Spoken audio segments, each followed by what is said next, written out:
Hi there and welcome back to Valley por Vida. Well, there will be a special entertainment event held at the Harlingen Auditorium that you won't want to miss because Jim Breuer will be performing live and in person. And he's a professional stand-up comedian, actor, musician, and radio host, and you'll most likely remember him from his performances on Saturday Night Live, plus so many other amazing projects. Our team had the chance to catch up with him for a brief but very personal invitation for you to catch the show. Go ahead and check out today's Comedy Corner segment. Valley por Vida. Listen to me. We need laughs right now. We got a lot of stress going on. We got family, we got friends, we got work, you know what's going on. So, let's get a night out, put the world behind us, and laugh hard. October 22nd, mark it down. I'm gonna be at the Harlingen Municipal Theater. I hope to see you that night, because we all need it. I'm gonna bring it. Again, this is all taking place on Friday, October the 22nd, and it'll be a one-of-a-kind show that you won't want to miss. We hope to see you there. All right, well, September marked National Preparedness Month, but the things that we learned are really those of which we should keep in mind and implement every single month in an effort to keep ourselves and our families safe, especially in the event of a natural disaster, rather. The key word here is preparing, and this is something that we all should think about doing so that we can have a plan set in place. So we went ahead and spoke with Bruce Jones, a respected meteorologist with Midland Radio and a well-tenured broadcast weather expert, on the importance of our RGV community and what we should place on being prepared in the event of an emergency, as well as how to prepare a supply-to-go kit ahead of time. Go ahead and take a look. Hello, I'm meteorologist Bruce Jones with Midland Radio Corporation in Kansas City, Missouri, here today to talk about preparedness for storms. In the Rio Grande Valley, we get a lot of storms. We can get hurricanes, we can get windstorms, we can get flash floods. And it's important to be prepared, especially important to get the information that lets you know that bad weather is on the way. You know, it's important for every family to have what we call a go kit, an emergency supply kit. And this can be a challenging task because there's a lot of things that can be placed in a go kit. But you can do one thing at a time. Every month, add one more item to your go kit, and in 18 months, you will be fully prepared. And you can do that month by month, dollar by dollar, and it doesn't break the bank, and it gives you and your family something to do as a family project, getting the family prepared to be better suited for disasters. You know, when we talk about preparedness, the first three letters of the word prepare, P-R-E, mean before. So we need people to do this before the disaster strikes. I've dealt with a lot of communities that have been hit by tornadoes, and after the tornado, gee, everybody runs out and buys a NOAA weather radio. We want people to get these devices before the storm hits. We want you to be prepared before, because during and after is no time to start getting prepared. The time to start getting prepared is now. And this can be a family project, and you as the head of the family can be the leader. Bring your kids along with you. They'll enjoy doing what they need to do. You know, if you want to start with a go kit, building a go kit at home, get your kids to take an old pillowcase and use that as their go kit, and they can put items inside the pillowcase. That costs you nothing. You've got some around the house. One of the first items you can put inside is an emergency crank radio. This is actually 5 of the items you need to have in your emergency kit. It's an AM radio, FM radio, a NOAA weather radio, a super bright flashlight, and it also gives you the opportunity to recharge your smartphone by plugging your phone in.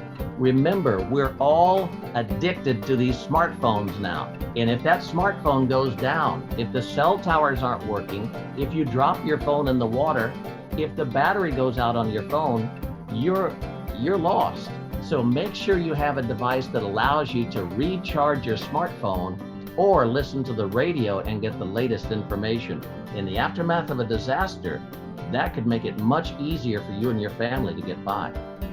Some great things to have in a go kit, obviously water, and they suggest that you have a gallon of water per person per day, actually 3 gallons of water per person per day. That's a lot of water, but if you buy it one grocery trip at a time, this is only 99 cents. So you can do that over the course of several months.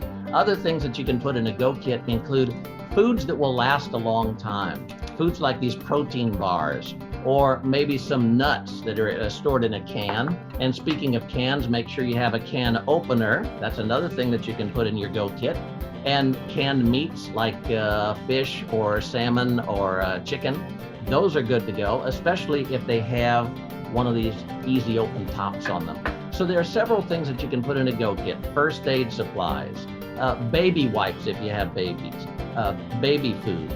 All of these items are available to you at ready.gov. Ready.gov is the official Weather Service and FEMA source for information about getting ready for disasters. It's ready.gov, and they'll give you a complete list of the things that you and your kids can put inside your pillowcase to make a very easy and effective Go Kit.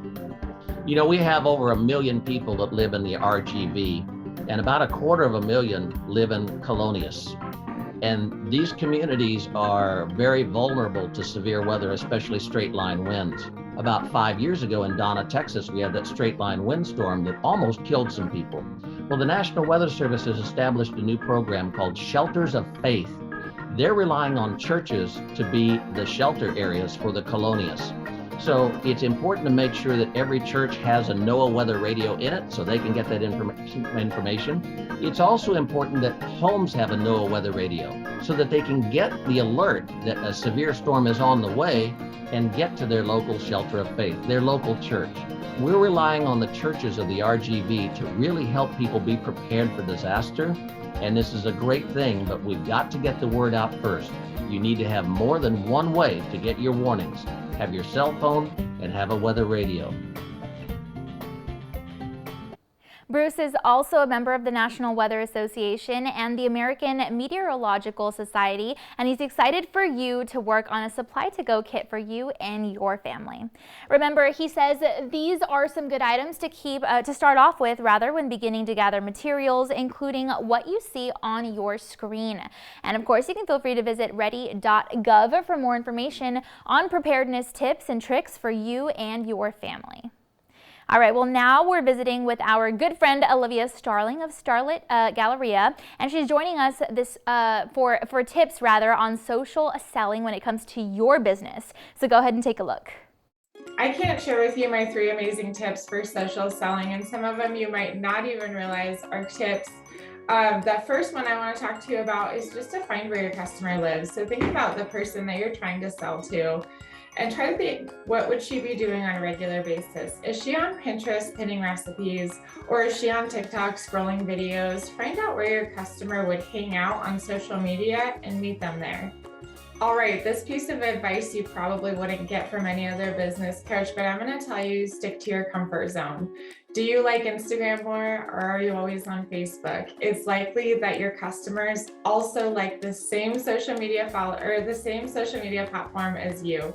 So stay in your comfort zone. Don't get bogged down by learning too many platforms, and build one place before you move on to another. The truth is, you can sell on any platform, because if you have a really good product or service, you really don't have to sell it. You can just talk to your customers, relate with them, and then they're going to want to buy from you, because customers want to buy from people, not from companies. All right, I hope you guys learned some tips about social selling, and I hope that it actually takes the pressure off of you, that you can really do anything on social media and just hang out and have fun and enjoy it, because that's really what it's about. If you guys want to follow me, I'm on Instagram at Starlit Galleria or at Olivia is not an influencer. Be sure to follow her on social media for more on this topic, plus tips for your business practice. All right, well, that's all of our time for now. We want to thank you again so much for joining us today, and be sure to tune in again next time on Valley por Vida. We'll see you then.